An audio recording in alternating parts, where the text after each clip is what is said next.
kaki bisa, jantung pun bisa.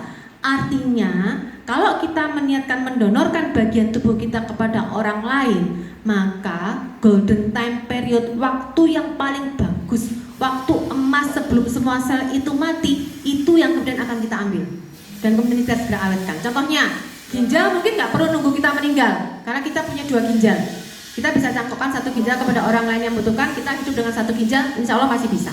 Tapi yang bagian tubuh kita yang luar biasa hanya 1, contohnya jantung atau mata. Ini nggak mungkin orang akan mendonorkan mata pada saat dia masih hidup, pasti nggak mungkin.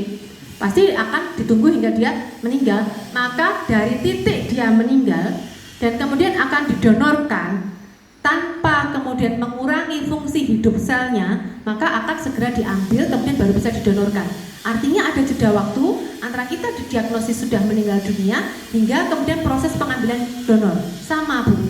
Artinya ada jeda di antara kita kemudian dinyatakan meninggal sampai kemudian semua sel-sel ini mati, itu ada waktu.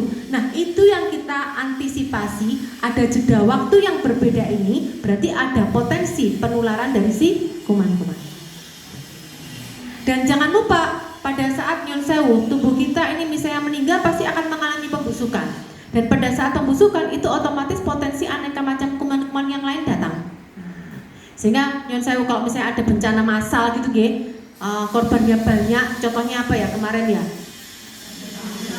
Oh, mohon maaf, Pondok Sidoarjo. Nah, yang ambruk itu ya, itu kemudian pada saat sekian hari petugas yang ambil, ada orang yang kemudian nanya itu di media sosial, lah kok saya nolong-nolong kok kayak APD komplit. Proses busuknya sudah jalan di situ, aneka kuman sudah tertanam di situ juga, apalagi kuman-kuman yang dia bisa hidup tanpa udara. Jadi itu kuman itu Gusti Allah menciptakan kuman itu ada 2, yang dia hidup dengan udara, yang satunya kuman yang memang hidup dengan tidak udara.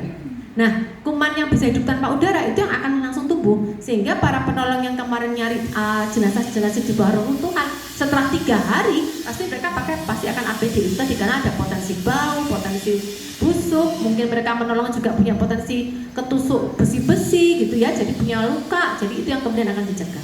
Itu yang kemudian kita harus antisipasi, bahwa meskipun kita meninggal tidak segera dimandikan, tidak dirawat karena kita menunggu keluarga misalnya, kita mencegah supaya tidak terjadi penularan tetap dengan menggunakan APD. Gitu ya. Boleh. Pasien-pasien dengan penyakit kanker itu kadang-kadang cairannya kan tetap tadi